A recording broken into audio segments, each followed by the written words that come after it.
So hello friends, welcome back to my channel Meenachari creations. ఈరోజు video వచ్చేసి ప్రెగ్నెన్సీలో ఉన్నప్పుడు మెయిన్ సెకండ్ ప్రెగ్నెన్సీ వాళ్ళ గురించి అనమాట ఈ వీడియో అనేది. సో మెయిన్గా ఫస్ట్ ప్రెగ్నెన్సీ అప్పుడు మనకి 40 వీక్స్ అయినా కానీ డెలివరీ సిమ్టమ్స్ అనేవి రావు అండ్ డెలివరీ అనేది లేట్గా అవుతూ ఉంటుంది.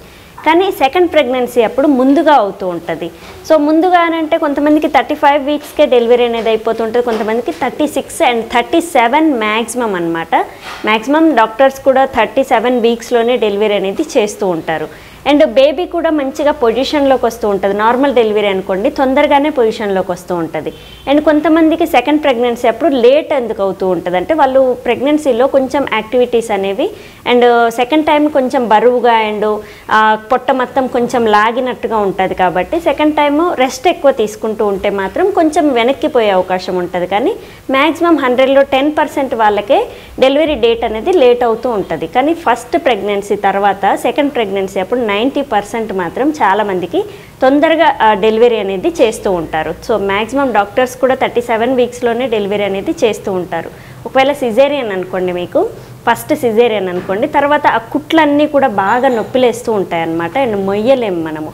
సెకండ్ ప్రెగ్నెన్సీ అప్పుడు మనకి ఆ బేబీ మొత్తం ఫస్ట్ ప్రెగ్నెన్సీ తొందరగా గ్యాప్ లేకుండా ఉంటే మాత్రం స్టిచ్చెస్ మొత్తము బాగా పెయిన్ వస్తాయి. ఆ పెయిన్కి కూడా తొందరగా చేయించుకోవాలని అనిపిస్తూ ఉంటుంది. బిడ్డ పెరిగే కొద్దీ పొట్ట బాగా ఓపెన్ అవుతూ ఉంటుంది కాబట్టి ఆ స్టిచ్చెస్ మాత్రం బాగా పెయిన్ వస్తూ ఉంటాయి. అందుకు తొందరగా చేస్తూ ఉంటారు. అండ్ నెక్స్ట్ ఇంకొకటి ఏంటంటే నార్మల్ డెలివరీ అయితే మాత్రం బిడ్డ పొజిషన్లోకి తొందరగా వచ్చి ఆల్రెడీ దారులు వేర్పడి ఉంటాయి కాబట్టి ఆ పెల్విక్ బోన్ కూడా తొందరగా ఓపెన్ అవుతూ ఉంటుంది. అండ్ సర్విక్స్ లెంత్ కూడా తొందరగా ఇట్లా తెరుచుకుంటూ ఉంటుంది అనమాట సర్విక్స్ అనేది. సో అందుకు సెకండ్ ప్రెగ్నెన్సీ అనేది తొందరగా అయిపోతూ ఉంటుంది.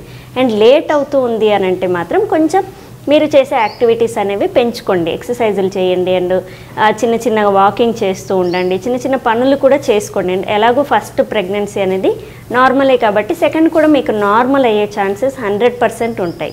సో మనము చేసే యాక్టివిటీని బట్టి ఒకవేళ బ్రీచ్ పొజిషన్లో బేబీ ఉంటే మాత్రమే సెకండ్ టైము సిజేరియన్ చేస్తూ ఉంటారు. ఖచ్చితంగా నార్మల్కే ట్రై చేయండి.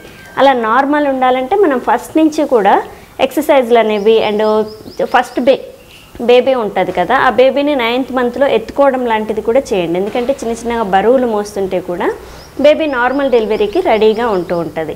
సర్విక్స్ అనేది తొందరగా ఓపెన్ అవుతూ ఉంటుంది అనమాట. సో ఖచ్చితంగా ప్రెగ్నెన్సీలో ఉన్నప్పుడు సెకండ్ ప్రెగ్నెన్సీ అప్పుడు మనము ఫస్ట్ ఏ డెలివరీ అయితే అయిందో మ్యాక్సిమం అదే డెలివరీ అవుతూ ఉంటుంది. ఫస్ట్ సిజేరియన్ అయితే ఒక 3-4 ఇయర్స్ గ్యాప్ ఉంటే మాత్రం కొంచెం సిజేరియన్ కాకుండా నార్మల్ డెలివరీ అయ్యే అవకాశం ఉంటుంది. కానీ మ్యాక్సిమం 100కి 100% ఫస్ట్ నార్మల్ అయితే సెకండ్ నార్మలే అవుతుంది. ఫస్ట్ సిజేరియన్ అయితే సెకండ్ సిజేరియనే.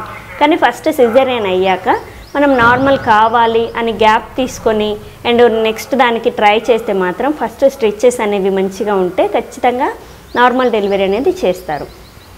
మెయిన్గా చాలామంది అడిగిన కామెంట్ ఏంటంటే ఫస్ట్ ప్రెగ్నెన్సీ అనేది లేట్ అవుతుంది అండ్ సెకండ్ ప్రెగ్నెన్సీ ఎందుకు తొందరగా డెలివరీ అనేది అవుతుంది అని అడుగుతున్నారు. కాబట్టి ఈరోజు నిన్నటి కామెంట్ని తీసుకొని నేను ఈరోజు ఫస్ట్ ప్రెగ్నెన్సీకి సెకండ్ ప్రెగ్నెన్సీకి డెలివరీ టైంలో డిఫరెన్సెస్ అనేవి ఈరోజు వీడియోలో షేర్ చేశాను. సో రేపటి వీడియోలో ఇంకొక కామెంట్ తీసుకొని ఒక మంచి టాపిక్తో మీ ముందుకైతే వస్తాను. సో చూసారు కదా ఈరోజు వీడియో, ఫస్ట్ అండ్ సెకండ్ ప్రెగ్నెన్సీకి డిఫరెన్స్ అనేది ఇలా ఉంటుంది అని చెప్పడానికే ఈరోజు ఈ వీడియో. సో రేపటి వీడియోలో ఇంకొక మంచి టాపిక్తో మీ ముందుకు వస్తాను. Thank you. Please subscribe my channel Meenachari creations. Thank you.